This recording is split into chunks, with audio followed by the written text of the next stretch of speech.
Hello, everyone. Welcome back to another new Doctor Who review. They will be very, very rare this year, I should add. We have two more. Yay. There'll be two more after this, and they're spring and autumn, so who knows when that's going to be. So enjoy this while it lasts. This is the sort of the video where we'll discuss the most recent episode of Doctor Who, the one that just aired on New Year's Day, Eve of the Daleks. It is the penultimate Jodie Whittaker episode. She only has two more after this. So some people kind of thought that maybe this might set some things up. Maybe this will tease things to come. But it was quite standalone, I thought. It rounded off the sort of trilogy of Dalek New Year specials that we'd had. And I think I've enjoyed all three of them pretty much. This one quite possibly could be my favorite, I think, of the three. It sees our TARDIS team of Jodie Whittaker as the Doctor, Mandip Gill as Yaz, and John Bishop as Dan, stuck in a time loop in a self-storage facility with two other people, Nick and Sarah. Sarah played by Aisling B. I think it's Aisling, right? And I'm forgive me, but I'm unaware of who the man was played by. Sosnick actor. I didn't look you up, but he's also there, as is another person, but she's only on the phone, which is Sarah's mum. And the woman from Father Ted. Yes, which is obviously lost on me because I've never seen it. Neither have I, but I know she's in Father Ted. There you go then. That's one for the dads, isn't it? Oh, I know that one. Oh, I don't know. Yeah. Oh, is that? Yeah. This is them all stuck in a time loop that is shortening by 1 minute every time they reset. Starts at 11:52, I think, and then it goes on and it counts down to midnight. Obviously, with it being set on New Year's Eve. Not quite when the episode aired. It's the day after when we watched it. And they just need to figure out how to stop it, really. How to not get killed by Daleks in the end, and how to survive, which is your classic Doctor Who. It felt very simplistic, I think, which was good. Obviously, some other things happen. There's some very interesting character moments, which I'm sure we will come on to. But what did you think overall? I really liked it as well. I thought it was very good. Certainly making the most of like COVID restrictions and stuff to have limited sets, limited cast. So the whole idea of doing a time loop, I thought was a very clever one. I think all the cast were great in it. The characters, we'll see. I have some issues, but overall, they all gave great performances. I thought the Daleks were great in it. It was a fun kind of one-off idea. A good kicking off these final three specials and the rounding off of the Dalek trilogy that we got as well. It was good fun. I think I enjoyed it even more watching it again. Just kind of even knowing what to expect and seeing where things are going. I thought there's a lot of rewatchability to it, I think, for me, which is odd considering it feels like you should just watch it once. It's like the same scene again and again and again, but they just do so much different stuff with it, which I think a lot of time loopy things don't necessarily do. A lot of the loops do stay partly the same. So I quite like them changing that up in this way. It's a really fun kind of one-off story, but also sort of epilogue-esque to the Flux stuff because we get a few tying off of the loose ends there. So it's satisfying in that sense as well. Just a really fun special. Yeah, I definitely think so. Ironically, after Flux, this kind of felt like the one that was least impacted by COVID restrictions. Obviously, you can see where they are with, only having a limited cast and limited set and etc. But you didn't feel like they left anything out in this, whereas with Flux, you kind of thought, oh, hang on a minute, what about that? What about that? What about that? But this was very mainly clear and concise. I've got an issue sort of with some things, but I think it's just you can fill in the gaps type thing more than anything. As with every review we do on this channel, we always try to do 3 positives and 3 negatives. I've got quite a few positives, and I did struggle a bit for the negatives really for this one. Got a couple, but some of them are a bit nitpicky. as they always seem to be with us. They're always nitpicky, uh, but it's fine. We'll Heaven start. forbid we enjoy Doctor Who. Unbelievable. We always have to find something to complain about. There will never be an episode where we go, this was good, and leave it at that. This was perfect. There'll be none, except if we ever do a review of the Night of the Doctor short with Paul McGann. Perfect. And perfect. 10 seconds, both of us say it's perfect, and we leave again. But yeah, we do start with the positives because we always like to ease ourselves into the negatives, which normally take much longer anyway. So what is your first positive of Eve of the Daleks? I talked about it a bit already, but the time loop concept is going to be my main one.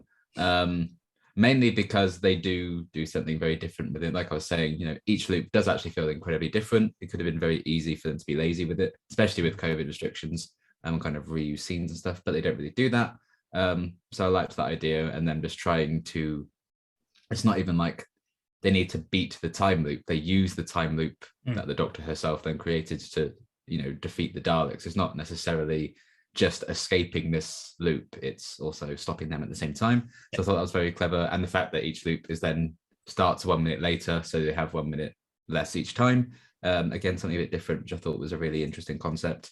Puts the characters in a really cool, different position. And, the threat isn't just the Daleks. There's a very tiny, whiny things as well. Because it's Doctor Who, it makes sense that they would do that. And yeah, it's just a very kind of neat concept. I like time loop episodes anyway, in general. Agents of S.H.I.E.L.'s time loop episode is one of the best episodes of TV ever made, and I stand by it. Watch season 7 of Agents of S.H.I.E.L.D., folks. And yeah, I just really like that idea anyway, so maybe there's a bit of bias there. But I think, the Doctor Who twist on the concept was, done very well. They could have easily just done some standard stuff with it and gotten away with it, because it's not something Doctor Who's done before, if other shows have, but they also put unique twists on it. And I thought it made for a really unique kind of viewing experience for a Doctor Who episode. And yeah, it was very, very interesting and very well executed, I thought. Yeah, just like the Daleks were very well executing people, right? Again and again. That was just about as bad as the Exterminated one. I'd forgotten about that. I got negative. Yeah, I do like the I like the idea of the time loop, and I think mostly it works out pretty well. I've got some issues which I'll come on to later, sort of around some of the rules that are kind of established, but then also not established. They just kind of come across. Excellent. So we'll come across that. But I do like the idea of this. It's always interesting, and it does change. If you think of time loop things, you think Groundhog Day, where it starts exactly the same, and he does most of the exact same stuff, except obviously with the addition of it being 1 minute less. They always start slightly different than when they first, or at least sometimes they start slightly different than when they first did. But yeah, although it's not in my top positives, I do think it's a good idea, and I think it's been a while since we've had a kind of time loop episode in Doctor Who. I don't think we've had one in New Who, have we? Or am I forgetting one? No. I can't really remember one. No. So maybe. I guess the Big Bang in a way, but that's just all over. It's not really a loop. So yeah, the only loop is. I think this is kind of a unique kind of one. Yeah. Yeah, and I'm surprised it's taken Doctor Who this long to do it, at least in New Who. It's true, yeah. But yeah, I do agree that it's very good. But my first one is gonna be Jodie Whittaker. Nice. I was sort of watching through it, and I was like, she's great throughout this. And then she did obviously her speech to all of the people. And I was like, this is excellent. Very well delivered. She's charismatic throughout all of it. She can just give subtle glances, and it pays off the emotion that she is feeling without giving much away.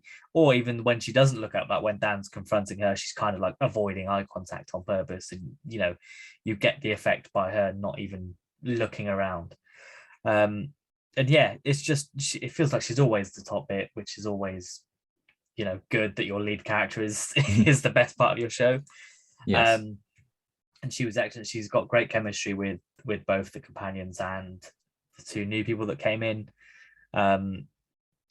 she works very well against a Dalek, if that makes sense, because they're not really, they're on set and somebody voices them, but they've got nothing. You can't really play off them in terms of facial recognition and things. You're effectively, it's like when you talk to a green ball if you're working with a CGI character. It does take a lot of work to get that done right.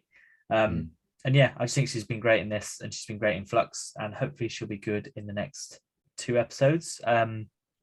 Because I do, unfortunately, I think when her term does come to an end, she'll probably be listed as one of the most underrated, I'd say, actors to play the role, alongside Peter Capaldi when he finally finished. But he's now kind of getting some more recognition, which always seems to happen. Christopher Eccleston was like, "Oh, I'm not that great." David Tennant, then all of a sudden it's like, "Oh, Christopher Eccleston." Matt Smith, not that great. Onto Peter Capaldi. "Oh, Matt Smith." So it's always every single Doctor. It always happens, yeah. And hopefully future people will be like, "Oh yeah, she's actually great," and most of her episodes are pretty good. Wait a minute, every Doctor is good? No way. Wait, they cast appropriately for the main role after a months-long process each time, and they get it right? Do that. Ugh. What? Heaven forbid. But yeah, I think she's great in this. She's just everything that you want her to be in this. I think she's peak 13th Doctor in this, which is great. And obviously there's some added bonuses of, her character does get a little bit more emotional weight added to her in this, which is excellent. But yeah, so what's your second positive? Well, it kind of leads into your one in a way, but mine is just the TARDIS team in general. I love them. I love them so much. I think this might be my favorite 13th Doctor TARDIS team. I think I do prefer this to the 4. It helps that there is less of them, so they'll have a few more moments to shine. But I just think the 3 of them together, this is the first time they've actually really been able to be the 3 of them together. And it's sad that we're only going to get another 2 episodes of it. But yeah, they all work so well. You mentioned, Jodie has great chemistry with her companions, and I think that's certainly the case. They have great chemistry as like the trio, but also individual. There's obviously a lot of 13 and Yaz stuff in this one that they focused on, which is really enjoyable. And I love Yaz and Dan's relationship, because at this point, they've known each other for 4 years. They spent all that time together. I like they brought that up as well. But that kind of leads into my other positive. So I just like the caring, nurturing relationship they have. Dan just being the biggest shipper of all time, being like, "Oh, you idiots!" Yeah, I'm gonna have to step in here.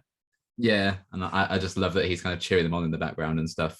My dad messaged me actually after we watched the episode, being like, Dan's look at the Doctor and Yaz at the end is great, and he's like watching them with the fireworks. And I was like, "Oh, that's awesome." And it is, and I really enjoy the dynamic between the 3 of them. Yaz and the Doctor going time loop, and Dan's like Groundhog Day. Just that kind of thing. It shows that even while they get on really well anyway, I think 13 and Yaz are still very much more so on the same wavelength. They've known each other longer, and then Dan's just kind of bringing in his own different energy to it. I just think it works so well. And because there is less of them, no offense to Ryan and Graham, there's just more room for all of them to shine and actually do stuff. And Yaz has been able to do stuff in Flux and even the Daleks, so that's nice. Finally, she's actually getting a character. So yeah, I really enjoy the 3 of them together. All the performers are fantastic as well. John Bishop's been such a great addition. Mandip Gill's finally getting a chance to shine and show how good she is. I think Jodie Whittaker's always been great, but she's been even better in Flux and these specials. So I love the TARDIS team. They certainly do carry the moments that they need to. They work so well together. And I am sad that we're going to get like 9 episodes of them, and that's going to be it. So yeah, they're really great. Yeah, I think that's fair, and that leads into my second positive, which is Dan himself, John Bishop. Protect. Yeah, I just like, we spoke about it in Flux. We weren't sure how we were gonna feel about him joining, because for us it was always, John Bishop, comedian John Bishop, who we followed for years. But as soon as he came on board, it was like, oh no, okay, he's you could see Dan as Dan. I struggled with Halloween Apocalypse, be like, that's John Bishop. But Warders on Tyrants onwards, it was just, that's Dan. Yeah, exactly. And that's a crazy good turnaround, I would say. Yeah, it's really impressive. And like even in this one, it's just he comes into his own. It helped with Flux, spending 4 years traveling the world, that probably brought him out a bit, but also losing Darth Diane at the end of Flux probably sort of made him more committed to this kind of life. And you can see him embrace it, especially when he's like, right, I'm going to go and hold off the Dalek in the reception. You guys go and do that. I'll see you next time. That sort of noble sacrifice is it's not going to have an impact because he's not going to stay dead. But, to sort of embrace it, like, all right, fine, I'll go die to hold him off. You hurry up. I'll see you next time. Is something that I don't think he would have done at the start of Flux. Which shows his development, and his scene with the Dalek is also excellent. How he picks up the box on his way down, and there's like, "Oh hi, have you got what I do?" And the Dalek's like, he already has a plan. I'm sorry. Do you know who I am? And he's sort of like running. He's just running out the way of the blaster, which I found hilarious. I was like, of course that's what you do. Like I always think like this really you just got to keep edging. Just stand right next to it. Yeah. But yeah, I thought that scene was excellent, and obviously John Bishop obviously had a good time filming it. You can tell it in his performance and in his comments he makes afterwards.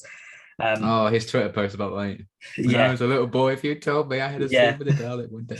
I know, and he's great. And obviously he having that fresh face come into the TARDIS team, he sees everything new, and that's something that others that they won't want to notice. And he's finally like, hey, you guys, you love each other. Just admit it and move on. For God's sake. And kiss already. God, just do it. There's too much tension. For God's sake. He spent 4 years watching Yaz sneak away to watch that hologram again and again. It's like, Well, he was left with Gibbs just going on. It's like, oh, for God's sake. But yeah, I think and it makes sense that when he comes in, it finally gets addressed, because Graham and Ryan, they were close to Yaz in the first place because they knew him previously before this, and when they've been together that long, they might not see it because they might naturally just, like when you spend so much time with someone, you don't notice they've changed from last year to this year because you've just been with them that long to see the change. And I think that Dan coming in has opened up the avenue to be like, hey, there is something there. You guys need to sort your shit out and get over it. It'll be interesting to see how that feeds into the rest of the specials, whether in the next one there'll be more dialogue between them. I hope it doesn't mean that Dan's like pushed to the side a little bit, which could possibly happen. But I think he's strong enough as a character to sort of have his own side adventures in episodes that don't need to involve the others, as he does in this one, which is great. So I just want to give a big shout out to stand-up comedian John Bishop for successfully acting very well.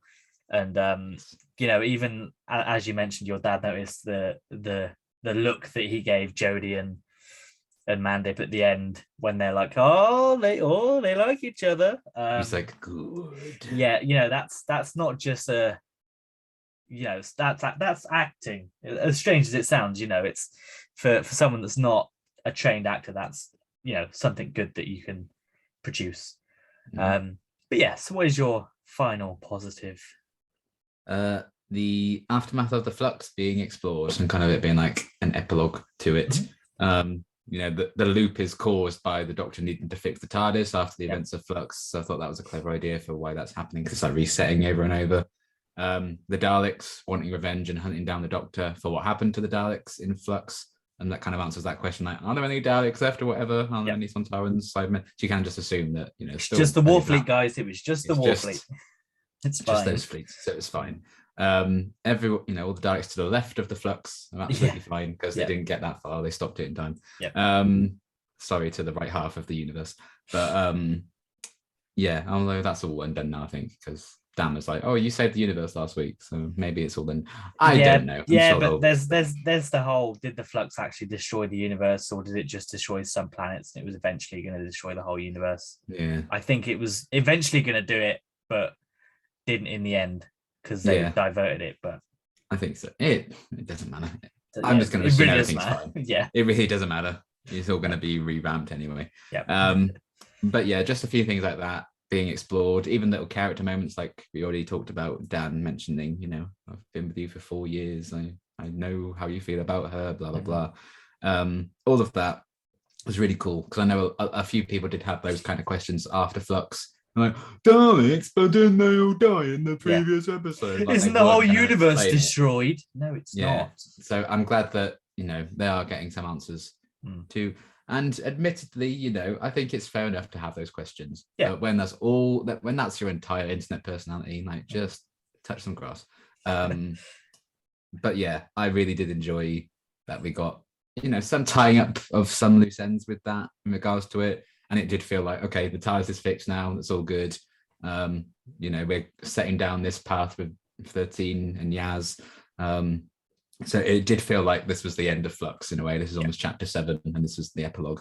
And I really like and appreciated that it did do that. So it does feel like, Flux was such a big deal. I'm glad that it still got some mentions, and it still had a bit of an aftermath in the preceding episode, which could have easily just been standalone, but I like that they tied some elements into it in terms of plot and characters. I thought it was done very well.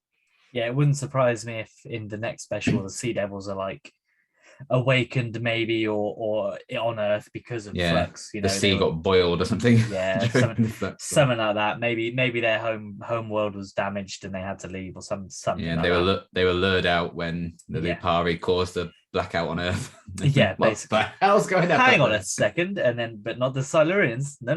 Maybe they got solar power tech or something. I'm like, what? Yeah, excuse me. Yes, the Sea Devils will be powered by the sun. I'm sure that's you never know. It's been True. literal decades since we've seen them. Yeah, but yeah, I think that's fair enough. I did think even we discussed before was how big of a factor was the Flux going to play into this. They didn't really explain why the TARDIS was sort of falling apart. They other than the one line in Flux where it's like, oh, that'll wreak havoc on the TARDIS. They never kind of clarified that in this, which I thought they could have done, but it wasn't like a big deal. They just needed a MacGuffin to be like, hey, we need to get the episode started. How are we going to do it? I know, we still need to fix the TARDIS. Let's just do that. But yeah, and that sort of also leads me on to my third one, which is the use of the Daleks in this. Obviously the clarification that it was only the war fleet that was destroyed. Like, fine, okay, sure. I mean, it was implied in the episode that it was the whole Dalek race, but okay, we'll say it's the war fleet just to stop people complaining, which is fine. They'd always come back anyway, so you might as well just. Yeah, they're never going to be from the past going forwards in time or something like that, so it doesn't matter. But I thought, the incremental use of them, where it was 1 and then it was 2, and there's like, whoops, now there's 3. I think for me, it wasn't clear whether it was just the same. It wasn't the same Dalek over and over again. It was just they were like, right, we need to send more than 1 this time. Yeah, I think it was just new Daleks. Yeah, which is fine, but again, that's kind of another thing which was a bit like unclear, but probably for the point of they weren't really like yes or no. They're like, sure, whatever you think, go with that. Yeah, I felt like they spoke a bit differently, so I feel like one definitely had a deeper voice. I'm aware of that much, and I think they probably were different Daleks, which is fine. But yeah, I thought they were great. Their new weapon was great. Their like machine gun blaster. Don't know why they needed to change the plunger, considering they didn't use it. Yeah. That's just happened since Resolution, isn't it? They've got that. Yeah, I think they were just leftover props from last time. Sure, fine, why not? And I like, as much as I enjoy like the recon Daleks and that kind of stuff that we saw, that nothing beats the classic, the bog standard bronze Dalek that comes and the recognizable one. Yeah, I do wonder if we'll get a completely new redesign for Rusty Davies. We tried that, Liam, with Moffat, remember? Yeah, but they can try it again. No, a lot of people are like, oh, this was a great send-off for these bronze Daleks. I'm like, we haven't got confirmation. But I do kind of feel ready for like a completely new standard one. I think as great as these ones look, I am kind of ready for a new one now. Yeah, I think they'll have to avoid the paradigm Dalek trap of selling toys. With what they do next. And I like the recon Daleks and how sort of rustic they looked. If they looked a little bit bare bones, I think was mainly their criticism. So it's going to be, you have to finally balance what they look like next.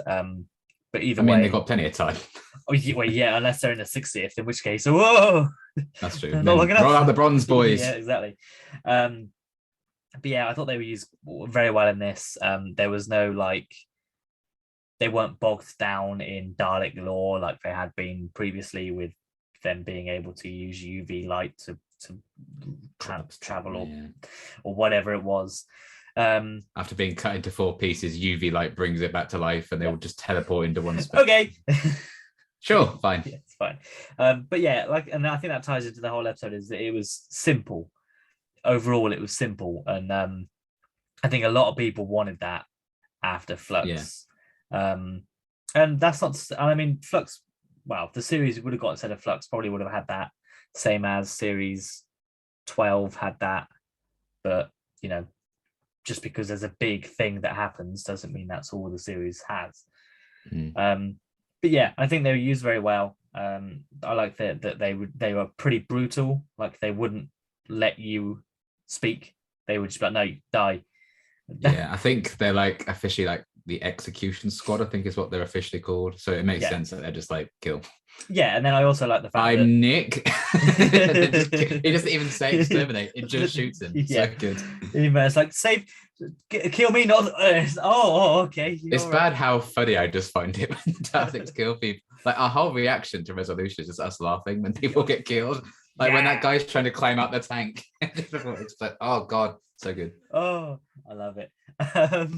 But yeah, I think they were great in this, and I like that they were specifically dispatched to take down the Doctor, which I don't think has happened, especially in New Who.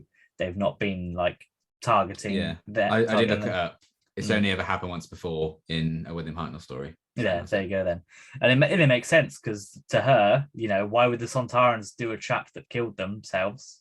It doesn't make sense. All they think is, the Doctor did this to all of us here, and then whatever. So, which is fine. I think that's good, and that'll also set up perhaps Cybermen returning in her last story. Perhaps they see it a similar way, and the Masters convince them to join him and his cyber Time Lords or whatever. Who knows? Yeah. But yeah, it sets up some good stuff, and I just love it when the Daleks are in it, because they're excellent, and I really enjoy it's weird. Like, that might be, it's probably the last time Jodie goes up against Daleks now, probably. Yeah, unless they and someone pointed out during Flux, and it blows my mind. Oh dear. Jodie hasn't actually met the Cybermen redesigns. They've always been with someone else. She's met the Cybermasters, the new standard ones. It was with Belle, and then series 12 it was Graham and Ryan and Yaz and those other friends, because she was with the Master the whole time. Yeah, and I was like, oh my god, she met a shielder on the not a shielder, that's the shielder's Maisie Williams, isn't it? Maisie Williams, yeah. Ash, whatever his name is, the Cyberman man. It begins with an A. Cyberman man. Yeah, the one with the half face from series 12. The one that wanted to kill everyone. The one that she wasn't supposed to give the death particle to. Oh, Ashad. That's it. I was close. Yeah, the lone Cyberman. She saw him, and then he had like the old Cybers ones with him, didn't he? And then that was it. Yeah. And then Cybermasters. Yeah. Yay. Cybermasters. Yay. But yeah, it'll be interesting to see where they come into it, and if the Daleks do come back. I doubt they'll be in the next one, obviously, but it wouldn't surprise me if they have a return in her final episode, or if she's in the 60th. It wouldn't surprise me if they're in the 60th. Because the 60th is now only 3 episodes away, so that's bloody nuts. Nightmarish. It would be weird for her to like leave and then immediately come back. I don't know how that's gonna be really difficult to handle that. Russell is probably racking his brains thinking, how do I introduce a new Doctor, and hell do I do? Unless they do it like Peter Capaldi style, where the new Doctor is only in it for like a brief second until they appear at the end. Maybe she's secretly signed on for the 60th to be the lead Doctor. I don't know. Who knows? Who can say? Well, they'll just set the 60th before her final episode and then do it. Might that just way be around. about a different. It could just be different Doctors in it. And you know what? It could just not have the Doctor in it. They might not. Why not? Know. Let's just focus on the math. They might just bring back all the companions and not have any Doctors in it. Imagine the absolute outrage that would be in that. It's going to be Mickey. It's going to be Jack. Yeah. And it's going to be the other Jack Robertson. Yeah. Russell, no, stop. Nobody's told you, Russell. Imagine if he'd already written it, like, yes. Oh, God damn it, just scraping names off. No. Just shredding the script. Oh, maybe next time. The one time I write this early, not sick. Oh, at least it didn't happen the week before they were supposed to film. That's the main thing. True. But yeah, that's my last positive. Have you got any others? Any other sort of additionals? I do, yes. Well, I put the use of Daleks as well, particularly like the comedy surrounding them just killing people. I don't know why I find it so funny. Like just every time Nick got killed, like he got so unlucky sometimes. Like when there's just like a tiny little gap between him and Sarah when they're talking. No. And yeah, the 13 and Yas stuff I really liked as well. The solution to like use a decoy loop to trick them into thinking they're doing something, then they actually carry out their proper plan in the following loop. I thought that was a very clever way of like outsmarting them. And I've also written next time trailer in caps because I'm just very hyped for my boys, the Sea Devils, coming back. Yep, the Thin Boys. Thin Sea Boys, or maybe it's just one Sea Boy. Yeah, maybe. There might only be the one. Well, it's Sea Devils. Is Sea Devils? It's not Sea Devil, isn't it? Yeah. So, but but yeah, maybe we'll see. It's the same one, but just copy and pasted. Yeah, flips. That's where the budget kind of really comes into effect. Yeah. My sort of additional ones are obviously the Yaz and 13 sort of finally admitting to themselves that there's something there. We'll see how that progresses. And there may be something there that was literally. That's what Dan was saying this whole episode. There may be something there that Twitter told us was there. But yeah, we'll see what how that plays in, because obviously 2 episodes left. It's not going to have a happy ending. They're on borrowed time, yeah. And then the other one I also thought was quite nice is the music. I quite liked in this one, the score. I just think all throughout it was just great. I thought it was dramatic and quite uplifting at times. And I hadn't sort of felt that in Flux. I don't think we kind of mentioned the score, but I thought in this one it was very well used. And who knows, it could be the coming to the end of us hearing this kind of score, because Russell might change composer. Might do, yeah. You never know what we literally have no idea what's going to happen. All we know is Russell's there. Everything else is a mystery. Yeah, everything Russell's done, Murray Gold has been there. So we'll be getting Murray Gold back. We'll have to wait and see. Wouldn't surprise me. I think a lot of people would be happy with that. Although I still soured on Murray Gold towards the end because he just started phoning it in with everything. Yeah, I think they gave him less money. He couldn't produce as much, so they just had to reuse everything. Looking at you, Dave, the Doctor score. Oh God. Oh, fix it with the 60th. That's what you can do. Look, they had to pay Tom Baker a lot of money to come back. Oh, that's true. Yeah. Sorry. I'm sure he didn't have enough money. They had to pay many doctors. I'm sure John Hurt wasn't cheap. No, yeah, true. That's fair. Yes, so that does unfortunately take us on to the negatives, which we will try and whisk through. What is your first one? I keep my ex's stuff in these storage units. I've just put badly judged character traits for Nick, because he could have just picked random stuff to take with him as an excuse to see her, and then that would have been like, oh, that's kind of sweet in a sad way. Instead of, I store my ex's stuff and I label it from this month we started dating to this month when we broke up. It's the labeling that's the weird bit. Yeah, that's especially strange. And it just feels weird that I think it's supposed to be funny. We're supposed to find it funny. Yeah. And the character's like, I don't know. But even then, because Sarah like loses it at him for that, and I think rightly so. It's bloody weird. Yeah. Especially because she's kind of like the reason that he is still doing this. Yeah. And then everyone's like, that's a bit harsh. No, it's not. Like, I don't know. Maybe they just wanted to get across all the different points of view. But I just thought that was very, very bizarre. Especially when the whole point of these two characters is to like do this kind of like romance with them. That's a very strange starting point from it. And then they kind of make Sarah feel bad for snapping at him. I mean, that's because he does go and effectively kill himself after she stabbed him. He's like, right, I'm gonna die. It's like, it's my fault that you're here. Yes, it is, Nick. Like, it's a very strange choice. I don't quite know why they thought that was a good idea. Maybe they just thought it was funny, but I think it was very badly misjudged. And that is a shame. I think it does kind of taint the whole romance element for me going forward. It's just like, I can't imagine this being a thing. And even then, you know, is Sarah particularly nice at the best of times? I'm not sure. I know, you know, she was a bit annoyed about being there New Year, and she was lonely and everything anyway. So maybe she is nicer. But I just liked that Twitter all agreed, like, he's absolutely murdering her on that holiday and dumping her in the river. 100%. Everyone was saying it online. Everyone there is already dead. So yeah. So it was a strange choice for the character. Outside of that, you know, I think they did have some good moments with them. I particularly liked Nick being like, "Oh, I did these bold strategies and everything," and the doctor's like, "Did you duck?" Yeah. So there are some good moments in there. Yeah. But it's just completely ruined by needless reason for him going there at that time every like that's why I know you're going to work there. Makes sense. Yeah. But to bring your ex-sister, like, how thick do we think this man's supposed to be? And label them. No one is supposed to even be seeing this apart from you anyway. Why the need to like very weird. But yeah, that was kind of my big issue that I had.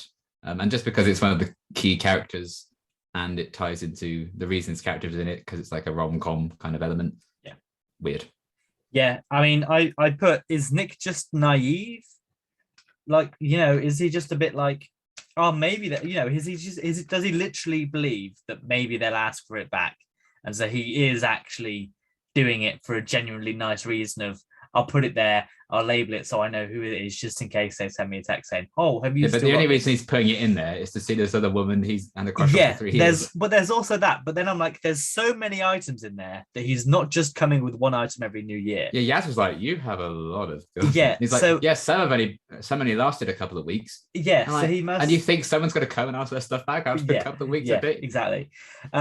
So maybe to me, it sounds like, and the fact that he's like a platinum card member or whatever, to me, it sounds like he comes fairly often, but he only knows that she'll be there every New Year. He makes sure to go on New Year's Eve because she will be there.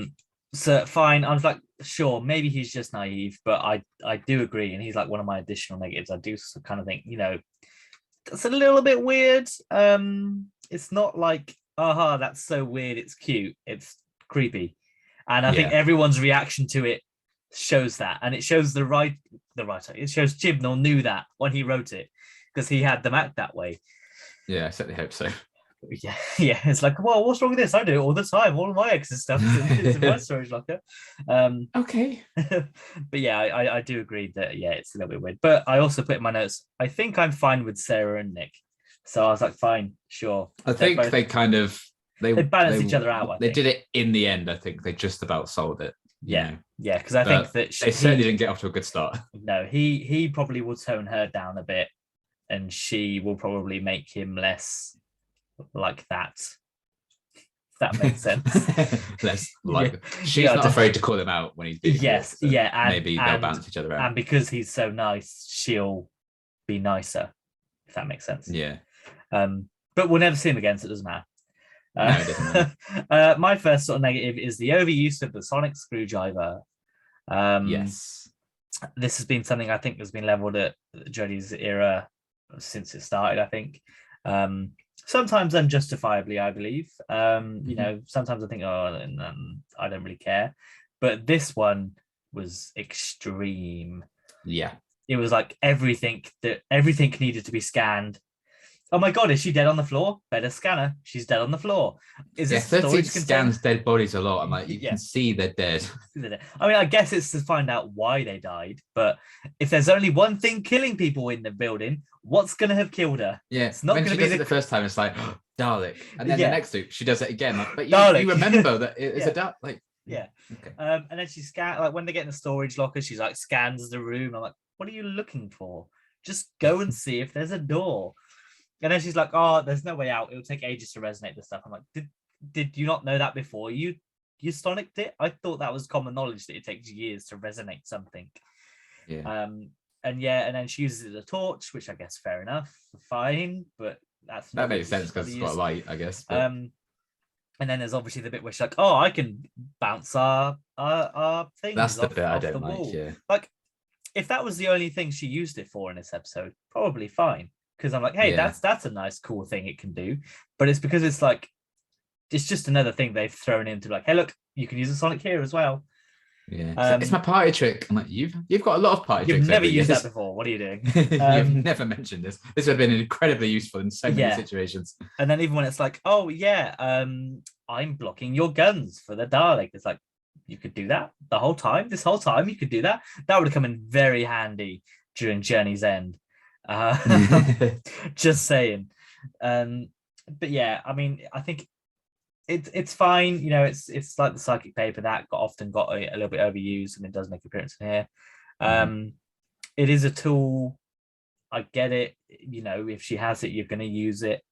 But I think it has been overused in this episode, especially, and in the previous series. So it wouldn't surprise me if moving forward, maybe it gets, whoops, it was destroyed. I can't do it again. I can use it for 2 They destroyed seasons. it with the Fifth Doctor. I would be surprised if they did again. But also thinking negatively and thinking of the BBC, they probably will never get rid of it. Toys. Yeah, and it's fair enough. That's the other thing, is I imagine she uses it quite a lot, so that kids are like, I can use this for anything, and then they're going to buy it, and then they're going to use it, you know, that kind of thing. Yeah, which is fine. It's a kids show. Kids won't care about this. They'll be like, you know, they'll enjoy it. It's fine. You know, that's part of. They'll be holding their toy. They'll be like, I can do it at the same time. Yeah, and which is quite wholesome. But... Yeah, but no, but from an adult point of view. As a 25-year-old, how dare you? Unbelievable. But yeah, how dare you use this iconic thing in the show? Unbelievable. God. But yeah, I just think it was a bit over the top this time. But you know, it's not like I'm like, oh, it ruined the episode. Because it didn't really play into part. You know, they didn't really need to use it to I don't even know if they she says they used it to confuse the scanners, but I don't even know if they did in the end. She just like, I've done it. I was like, okay, sure. Just gonna answer the phone with it. So, yeah, I mean, at least that kind of makes it, like, that one is like the only bit that I'm like, yeah, fair enough, it can probably work. But fine, whatever, it's okay. Whatever. So what is your second negative? Yes. I did also have the sonic screwdriver thing. That was my third one. But so there's that. But my other one was, I think, some things, again, often it's the case with Chibnall, over-explained or under-explained things. So over-explained or like stuff, I think the whole we have 1 minute less every time, they mention that a lot. But there's also one line that Sarah says when she's talking about, you know, in the next loop, if Nick dies in the first minute, that's it. And he's like, oh, but it won't be 5 minutes too. It'll be 4 minutes too. I'm like, yeah, we get the concept. And then, you know, 2 loops in a row, Jodie explains there's 1 minute less thing in the elevator. I'm like, yes, we get it. There's a lot of that. And then unexplained stuff. The concept that the loop ends at midnight, I don't know where that came from. They just scanned. They just scanned it, and it scan. Yeah, and I'm like, how? But why? Like, the loop had previously only ended when they all died, and it didn't matter if it was before midnight or not, because then it started again. So I don't know exactly where that came from and how they all just accepted that as fact. My only thought is that maybe the TARDIS takes that, they know that maybe there's a line at the start that says, it's going to take about 10 minutes to reset the TARDIS, and they get out and it's 10 minutes or whatever. Maybe there's a line there that says it's going to take this long, and she figures out that it's whatever. But maybe. But this did also happen with Flux, with the second Flux event that the Doctor finds out about in episode 5. And then, since we, the audience, now know that that's happening, all the other characters who don't know now know that there's a second Flux coming. I'm like, how did you find out? How did you know this is a fact that's happening? Because we only just assumed it was the one Flux thing, and that's that. So maybe it's just that happening again. I don't know. But yeah, again, it's fine. Doesn't properly bother me like the Nick stuff did. But yeah, it's so. Yeah, I think mine's a similar thing with sort of the rules about it. Where she's like, if Nick dies straight away, he's dead. But then, like, the next loop, she dies straight away, but then she comes back. And I'm like, yeah, what? But surely if you've died straight away, that minute's now skipped over you, so you're going to be dead. It felt like they added that in for the extra layer of, you know, nervousness, and to have that moment where she's like, oh, your plans are shit. I'm doing what I want to do. It felt like they just needed a reason for her to say that, and it was like, oh, okay, let's just say he's going to die if they don't get to him now. Yeah. And it kind of makes sense. I kind of put it as, what was it I said? Mick died at 55 last time, so if reset again to 56, he would already be dead. You know, if he died at 55, it resets, but goes to 56. They've jumped over when he died, so he's dead. Yeah. I guess that's what they're trying to go for, isn't it? Yeah. But then when it's 56 and she dies straight away in that lift, surely when it skips to 57, she should then be dead. Yeah. But fine, sure. Let's just say that is what happens. But it's a New Year's miracle. Yeah, but then that leads on to the other thing of they're saying, oh, we've only got 1 minute left, but it takes them about 4 minutes to do the 1 minute. And it's like, if you're going to be so specific with how long a time you have left, make sure your characters are able to do what they have to do within that minute. Yeah. Which I don't think they do. Like, they do not go up from the basement unless they don't start there, because they start wherever they're supposed to start in whatever. But they can't go from the basement to get the stuff to come back down to the fireworks to get out in a minute. It takes like 2 minutes for that lift to go up. So who knows? But I can like overlook it because I'm like, fine, it's a time loop. If they all die, I just choose to ignore that he might not come back. I'm just like, yeah, sure, if they all died. Yeah.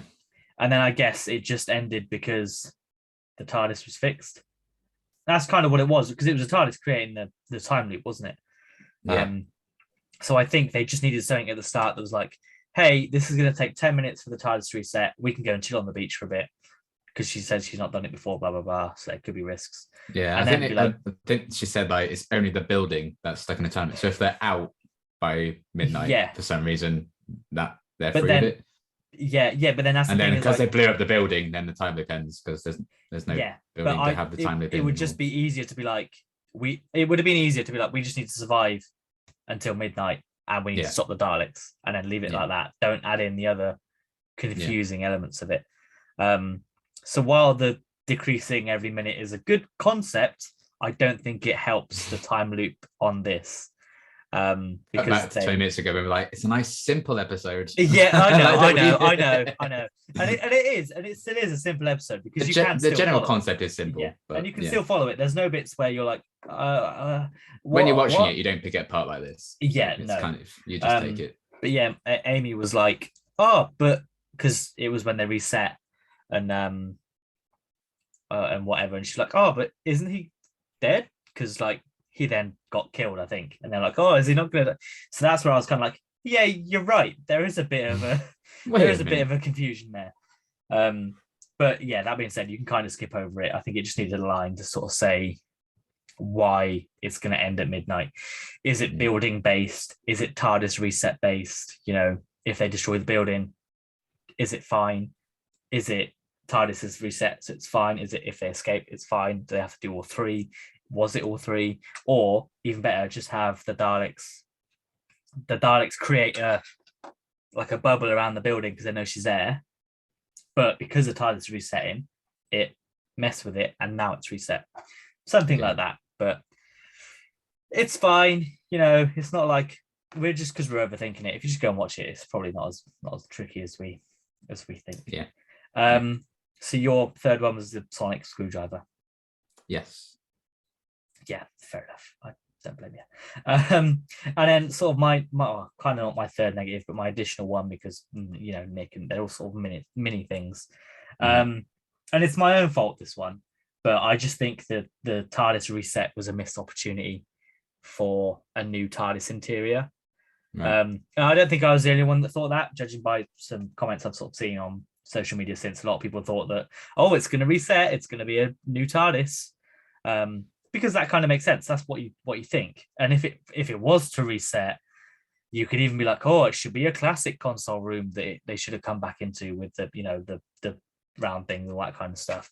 But I mean, it's not a negative for the episode. I think it was just me thinking, oh, they're going to do that, and then didn't. So it's kind of my own fault. You played yourself. Yeah, basically. But I did think it would be a cool thing to do, just to be like, hey, here's another thing, and then you could have just been like, hey, here's another toy. You know, come on, BBC. Get me in. I can help. I can help with your. They haven't made a toy of this TARDIS. Why are they going to make a toy of the, the new one? Do they even make a toy of Matt Smith's or Capaldi's? Nope. They made Lego of Matt Smith's, didn't they? The last proper toy was Matt Smith's first one. They haven't made one since then. Oh, well, you never know. You could have done it, but yeah, that was just me. I just thought it was a bit of a missed opportunity not to have a change, especially because I thought that a lot of people, I think, are still a bit critical of this TARDIS room design. I quite like it, but I think it got better. It's grown on me since Edge of Reality, since I played that. yeah. It's still far from my favorite. No, and sort of on that, I did really like the sort of the effects and the CGI of it resetting when they were running. Yeah, that was cool. Yeah. I thought that looked really cool, which also played into the fact that it's going to look completely different when we come back, because it was like properly like deconstruct. I was like, it's construct, but then for it just to be the same, I was like, yeah, all right then. But yeah, it's my own fault. So have you got any other sort of negative points you want to touch on? Yeah, I maybe it was just because they really wanted that first loop to feel like it's the longest one. But that first scene with Sarah and Nick, I felt it when I first watched it. I was like, that is so long. Yeah. And I was like, we get what the idea is with these two. Well, I think for that, the idea is that Nick is trying to make the conversation last as long as he can. But that's not fun to watch. I was like, can we get the Doctor now? Can we get some Daleks now? So especially because they have the whole episodes to really establish what this dynamic is like and find out more about it. Just because it feels weird in an episode like this where time's being reset all the time and it's getting shorter and shorter each time, that some scenes just like, oh my God, this felt so long. Even a few loops later when Sarah and Nick are just trying to have that bonding chat, maybe that's why, I'm not big on the romance as much anyway. I still think they kind of managed to stick the landing with it. But whenever they're just having one-on-one conversations, I'm like, get on with it. But again, that's just an extra additional negative. It's not like a problem I really had with it. It's fine. I can just skip it on iPlayer. So it's fine. Fair enough. My sort of other notes, just positives and negatives. I quite like the comedy in this. I thought it was quite funny. Even though when we were watching it, we were like, this is different. What's going on? There's too much emotions. Sort of watching it again, I'm like, this is quite a funny episode. The comedy works well, especially with John Bishop being a stand-up comedian, Aisling B being a stand-up comedian. I think she wasn't she? But now she's kind of like a comedy actor in it as well. Yeah, she acts a lot more now. Yeah. But to have two very funny people in the episode, naturally there's going to be that element in it. And I think Aisling B definitely carries a lot of the comedy in this, which is obviously why she was brought in. Catalogue your monopoly. Yeah, it's the best line in Doctor Who history. I love it all. And yeah, I just thought it was excellent throughout that. And then also I saw somebody else like knock down the episode for Dan not sort of knowing who the Daleks are, or anyone knowing who the Daleks were, except for like Jodie and Mandip. Because, and it's something that we often talk about, is Daleks invade so often, how come nobody remembers them when they show up? And it is explained all the way back in Aliens of London and World War III that the human race is just happy to accept that it was all fake. Yeah. Christopher Eccleston's got the paper and he's like, look, they're even saying it's a hoax, and it's done. That should be your answer for everything. If something happened worldwide and then people are like, oh, forget about it, it's because they've just decided to be like, nah, that wasn't real. Yeah. And the cracks in time like erase people's memories of it. Maybe. I'm still not entirely. They literally say that. As it where? What? Because in Victory of the Daleks, Amy doesn't know who the Daleks are. And the Doctor's why? Yeah. And then he pieces together it's a crack in the bedroom. And they talk about it in the Big Bang as well with the stone Dalek. I know that, but I thought that when it got reset at the end of series 5, it was reset to pre-series 5, so everyone would remember. That's what I always assumed. They'd only remember things they chose to remember. That's why Amy remembered her parents and brought them back. But everyone still forgot those invasions. And the Daleks haven't visited the invaded since then, so people don't know who the Daleks are. I suppose. Because Resolution was just one Dalek. I guess with Revolution, Yeah, they probably should have known. yeah. That, but yeah, again, also that one. people will just choose to forget. Yeah, It's like the Lie of the Land as well with the monks, and people just choose to forget. And yeah, there are other ways. I'm still not entirely convinced on the cracks thing, but when we get around to rewatching when we watch it, season 5, you'll see that you're wrong. I'll happily be proved wrong, but I'm still not certain. Just because, again, I think it's more a case of they brushed over it rather than explicitly said. Probably for convenience's sake, and the fact that if they wanted to bring something back, they could be like, "Oh yeah," and if they wanted to use it as a plot point, then fine. But I did see somebody knocking the episode down for not knowing who the Daleks were. But this is effectively long-winded way of me saying I'm fine with it. I don't care. It's like Madonna, her just missing everything because she's like Scooby-Doo. They can just do that with them. It's fine. Yeah. So if that is your biggest criticism of this, why don't they remember the Daleks? Just be like, fake news. That's how it was all portrayed. It's fake news, which is even more likely nowadays than it was back in 2005. You did see people saying this in Classic Who with all those big ass invasions and stuff like that going on. Exactly. All those big ass invasions on those 2 streets in London. Yeah. Why don't people remember them though? Well, cracks in the wall, apparently. Well, that was after that. I don't know. I just don't know. When we get to season 5, it's fine. It'll be clarified for you. I will be keeping my eye on it. But yes, have you got any fun facts for this episode? Even though it aired 3 days ago. Woo! I do, in fact. Nice. A lot more than I thought. As I was scrolling through the page, I was like, I'm not seeing any. But then there's a couple. Excellent. I mean, some are kind of similar vein to what we've heard before, but it's fine. Whatever. But yes. This is the 9th episode of the Revive series to be partially set on the same day as that doesn't count. The 1st of January 2022, because after they defeat the Daleks, the 2 minutes. Exactly. Well, the last 10 or so minutes, actually. So there's that. Following Rose, The End of Time Part 1, The Big Bang, The Impossible Astronaut, Resolution, Revolution of the Daleks, Halloween Apocalypse, and The Vanquishers. There you go. The Daleks saying "I am not Nick" was an inside joke, as the voice of the Daleks in Survival is Nick Briggs. Although I don't, was he the voice of the Daleks in the previous 2 specials? Yes. Because the way that they phrased it on social media made it look like it wasn't him. Because they're like, "Welcome back, Nick," him. As if it. No, I thought it had, which is why I thought it was weird that they posted that. They do it every time he's in a special. Welcome back. It's him. Either way, it looked weird. And it confused me. Well, my poor brain. Easily confused. Yes.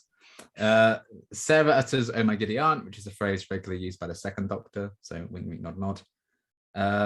When Jodie Whittaker read the script for this episode and saw the Doctor get exterminated in the opening minutes, she believed she was being written out earlier than she thought, which is absolutely hilarious. The man shown filming fireworks is Carl from The Woman Who Fell to Earth. So they brought him back for classic character reasons. I don't know why. He lived near the set. I was so proud of myself for recognizing him. Yeah. So I went online and the only one. Was that Jeff who finally saw his own stuff? It would have been. Actually, it should have been Jeff. That would have been a lot better. They should have just said instead of Jeff, just say Carl. Just have it be Carl rather than Jeff. But fine, whatever.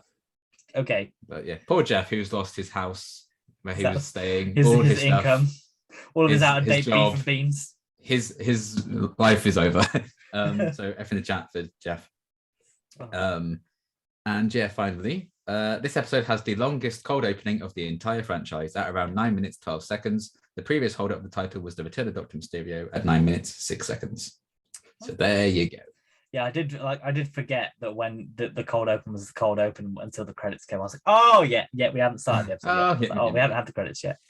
I mean, I think it would have been a bigger impact as a cold open if it straight away started with the Doctor being exterminated, but I think because it takes so long to get there, so they have to have the first loop. But that being said, Amy didn't really know anything about the time loop aspect of it. So when everyone started dying, she's like, "What's going on?" I'm sorry. So I wish I could be that. What is this episode? I wish I could be that out of tune with the promotional material, but never mind. I'd just delete the internet. Yeah, sure, yeah, easy. Yeah, my job doesn't rely on it. No, just don't go on it. Easy. Anyone can do it. Wow, you're right. You are not wrong. Yeah, I think that sort of wraps up our thoughts on it. The last thing to sort of do is rate the episode out of 10. God, yeah. What are you going to give it? I forgot about this bit. What would I give it? I had fun with it. Probably like a 7.5. I would probably go, or maybe an 8. I mean, the Nick stuff did really kill a lot of that enjoyment. But I did enjoy it even more this time. You know what? I'm gonna be nice and give it an 8. Nice. Mine is also an 8. Yeah. So I was gonna judge you if you gave it 7.5. But a whole 0.5 less. Oh my goodness. Well, hated it. I did like compare it with what I'd sort of given Flux, and I like gave the last episode of Flux a 7. I was like, well, it was better than that. So yeah, at least I'm more likely to go and rewatch that than I am the last episode of Flux. In your opinion? Yes, everything in this is in our opinion. We should put a disclaimer in the about, or in the pin a comment that says opinions. Leave us alone, please. God's sake. But yeah, that's it. As mentioned at the start, there's only 2 new Jodie Whittaker episodes to come. The next is Legend of the Sea Devils, which is exactly how and I didn't even notice the first time round that they slowly put the words up, because when you said Legend, I was like, oh, but the whole title came up at once, but it didn't. But no, I just thought it was called Legend. Yeah, so I had no idea. It was like one word, and then I was like, oh. And then I got very excited when yeah. But yeah, that is in spring sometime. So I think that's what, March, April, May, probably April. Probably about Easter-ish time. Yeah. Wouldn't surprise me if it's Easter Sunday, because Chibnall loves a Sunday. And I would also like to say that I really enjoyed this being on Saturday night. it was so nice to like get home after watching it and be like, oh, I don't have work tomorrow. And then it helped that it was Bank Holiday Monday as well. I was like, oh, this is excellent. So if we could move things back to Saturday, that would be ideal. But yeah, after the Sea Devils, it's Jodie's last episode, which we know very little about, except that it's probably going to contain the Master and the Cyber Time Lords, judging by the tease that was given at the end of Flux.